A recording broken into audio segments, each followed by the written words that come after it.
warm-up cars routine. For this routine, we're going to move all of our joints in our whole body through their safest, greatest range of motion, trying to open up space in the joint to allow for better movement later on. During this routine, I want you to irradiate to about 50% through your whole body. So the muscles that aren't working or moving are being tensed and squeezed to about 50% of their maximum capacity. The joint that is moving, I want that to move through about 60% tension, or thinking that the air around us is about 60% thicker. This will cause the joint to move quite slowly and also in a very controlled range of motion. We're going to start off with our neck. From all fours, we want our spine nice and long, our shoulder blades pulled away from our ears. We're going to start by retracting the chin down and curling our chin down to our chest. Once we reach there, we're going to glide it across the clavicle till we're looking over the shoulder. Try to get the ear towards the back of the neck, coming all the way across until the chin is on the other side. And back down. One more lap around. Make sure you are pushing your hands into the floor. Nothing else on my body is moving except for my neck.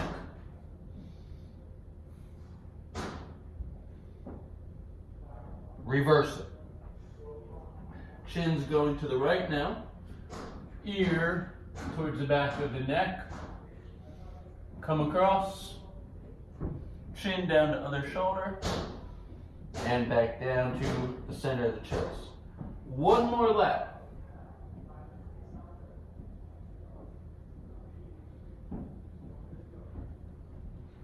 Good. 2 neck cars in each direction. Next, we're going to do our segmental cat-cows.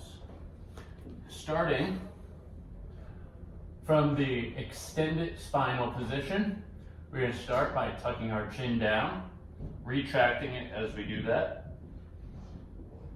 Now rounding just the upper part of our back, working our way, one vertebrae at a time, down the spine, until we are tucking our tailbone underneath us.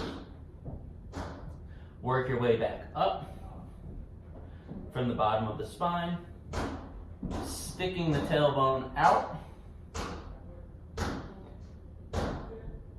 Lower back is then going from flexion to extension. And then upper back, pulling the sternum through the shoulders, and then lifting the chin. Start from the bottom, tuck. Try not to move that upper back just yet. Once you get there, you can then start to tuck the clavicle down and away, hiding it between your shoulders and then the head. Rewind, lifting the head. Thoracic spine comes up, trying to shine your clavicle to the wall in front of you. Down the spine, sticking the butt out. From here, we'll go low kneeling, our torso is upright. Make a fist, keeping your elbows straight. We're going to go into shoulder cars. Remember, we are still squeezing the other side of our body to about 50% tension, moving the arm through about 60% tension. Rising up nice and slow.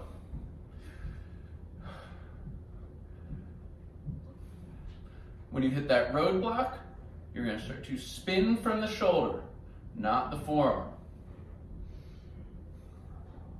Spin, trying to pull backwards as much as you can without rotating open that torso. Keeping that elbow locked, pinkies now forward, rewind. All the way back until you feel that roadblock, and then you spin out of that, coming all the way back down. One more lap around, still squeezing, still radiating. Hit that roadblock up here, and then start to spin from the shoulder joint, getting that arm as far back as you can. Don't end up here. Bring that shoulder blade down and keep it there. Keep spinning from the true shoulder joint, elbow locked. Rewind, get that hand up as high as you can into extension, and then start your spin out of it. And all the way down, switch sides. Left arm's coming up as high as I can without shrugging. Spinning out of it from the shoulder, not the forearm. Pinkies coming forward. Rewind. Get that arm as high as you can into extension. Spin, come on down. One more lap through. Still creating tension on the other side of the body. You're working hard here to get more range of motion as long as there is no pain. Make sure that the movement's coming from the shoulder. Don't turn the torso. Elbows. Fingers out. Wrists straight. We are moving only the elbow joint. We're going to start by bicep curling. Really slow, intently, and hard, trying to get our palms to face away from our face. We are then slowly going to pronate, flipping the palms, trying to get them to spin as far as we can, and then push that air down, moving through tension. Once we hit the bottom, we're squeezing our triceps, flipping the palms back to where they were. Open. Slowly moving up, trying to come up, palms face out, squeezing at the top with the bicep, flipping, palms are facing out, pushing down, slow, controlled, extend the elbow as hard as you can, squeezing the tricep, flip back, rewind, we're gonna flip back over. As we curl up with our palms facing outward, we want them to face as far out to the side as we can, then slowly supinate down. Squeeze that tricep, flip, up, spin, down, and flip. Good. You can come out of that small kneeling position and you can come into tall kneeling. It'll take a little load off those ankles. If the ankles were bothering you at any point during that, then you can always just put a block underneath your butt to sink back onto. Next, wrist. We're going to start arms straight out in front of us. We're going to go into extension. Make sure that your knuckles don't bend here. Into flexion. That's the easy movement that the wrist can do. The wrist can also go adduction, abduction, adduction, abduction. Let's start an extension, drawing into abduction with our fingertips, down into flexion. Keep those elbows straight, up into a deduction, back into extension. One more lap around. What it should not look like is my whole arm rotating during this. All right, just the wrist. Back into extension, let's reverse directions. Outward first, or abduct first, come into flexion that way. Adduct up to extension. One more lap around.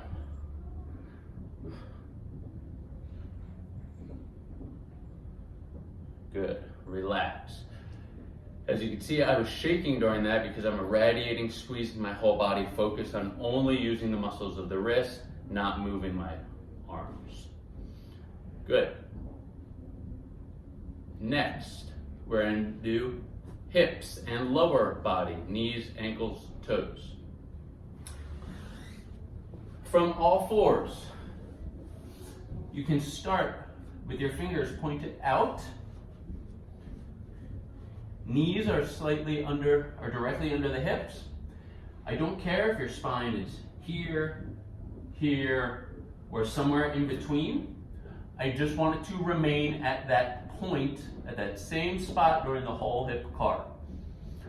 Keep that tense and stiff. We are only moving the hip joint, not the spine. So, we're going to start by lifting the left knee off the floor. We're going to bring our knee towards our armpit as far as our hip joint allows.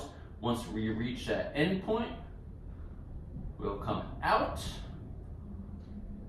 Make sure your elbow doesn't bend. Rotate into internal rotation, getting that heel up to the sky. In to a deduction, back down into flexion. Rewind, drive up to extension, out to abduction, flip into external rotation, as high as you can get it into flexion, and back down. I'll give you another view of this from the front. Let's stay on the same side. Knee comes forward, trying to keep my back straight. Pushing through the ground with my hands, and that other leg that's staying on the ground.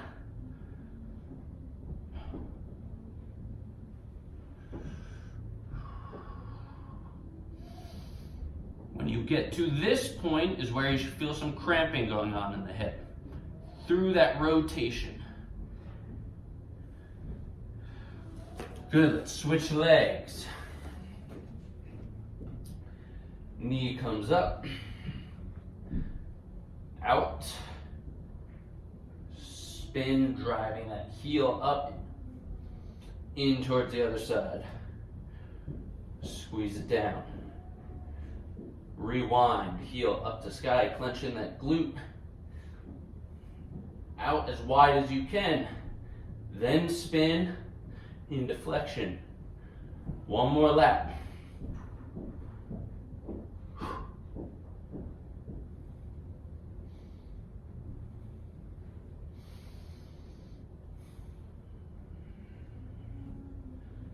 Feel that cramp going on out here.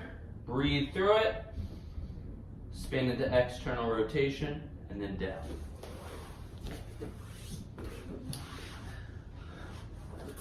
Knee car. This is a very tough one. We all know that our knee can go into extension and flexion. However, it can also rotate internally, externally. Internal, external. What I want to start with, either put your sock on a slidey surface or put a towel down on a wood floor. Put your foot on that, just your heel. You're going to sit with your right leg forward and you're going to feel underneath your knee. You'll feel a string on the outside and really two strings on the inside. You just need to feel the most prominent one. Put your fingers on them. To try to internally rotate the knee, try to make this inside one work. And that will cause rotation inward. To make the out one work, will cause rotation outward. If you put an X right on the front of the bone here, that's what you should see moving. I don't want just the foot moving. Slow and controlled, one each way. Then we're going to lock our arm underneath. Other arm will go on the wrist. Pull that up. All right. Let's start squeezed into flexion of the knee, trying to get into internal rotation. Move into extension, keeping that internal rotation. Once you reach the end, try to externally rotate as you pull back into flexion. Internal, extend, external, flex. Reverse, external, extend, internal, flex. External, extend, internal, flex. I have subpar rotation in my knee, so you will see my foot trying to compensate for that lack of movement. Ideally, your foot just kind of remains still and dead, or even better, you irradiate that so that it doesn't move. So you're actually squeezing muscles of the foot just to keep them still. Let's switch sides. We'll go right into our cars on this side. If you need to do just the internal, external to kind of feel that, feel free to. Create the lock so that this is so that your hip doesn't move. Internal, extend. Ooh, that crack felt good. External, flex. Internal, extend, external, flex. Rewind, external, extend, internal, flex. External, extend, internal, flex. That is knees. Next, we have ankles. The ankles. You should probably be doing cars from both a straight leg position and a bent knee position. I'm going to show the straight leg position today because it's easier because it helps the knee not move. All right. So I want you to put the right leg straight out in front of you, and you can just hug the left knee here, or put it wherever is comfortable and stable. Squeeze your quad muscle. That will ensure that the knee doesn't move. We're going to start by pushing down on the gas pedal. Plantar flexing our ankle as hard as we can. 60% pressure. Start rotating inward with that big toe. Up to extension.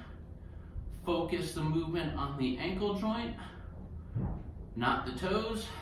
Coming across and down. One more lap around. I don't want to see this rotate.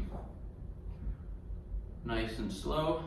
You should feel stuff happening on the outside and inside part of your shin, on the front part of your shin, and back in the calf. Reverse.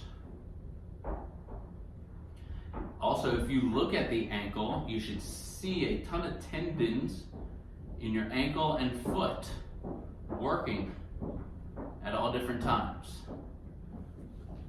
I'm going to show this from side view.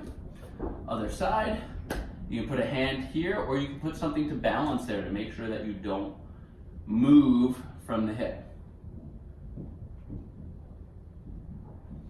Nice and slow. When you're working in end ranges, you might feel some cramps. That's completely normal. Just as long as we're not feeling closing angle joint pain. 2 laps each way. Good. Last one, toes. All right. We're going to be standing up straight for this one, but I'm going to crouch down so you can see me. We're going to try to only lift our big toe off the floor. Hold it there. 3, 2, 1. Put it down. Same deal. Only the big toe. 3, 2, 1. Put it down. All of the 4 little toes come off. The big toe stays down. 3, 2, 1. Put it down. While you do this, I want you to try to splay the little toes out as wide as you can. 3, 2, 2. Good. Now we're going to lift all 5 toes off the floor, and we're going to put just the big toe down. 3, 2, 1. Lift it up. One more time. 3, 2, 1. Lift it up. All 5 toes are off the floor. Now we're gonna put just the little toes down. All 4 little toes. 3, 2, 1, lift. All 4 little toes. 3, 2, 1, lift. Now we're gonna try to piano key our toes down. Pinky toe, ring toe, middle toe, pointer toe, big toe. Lift them all back up. Same deal, one at a time, going down from the outside in.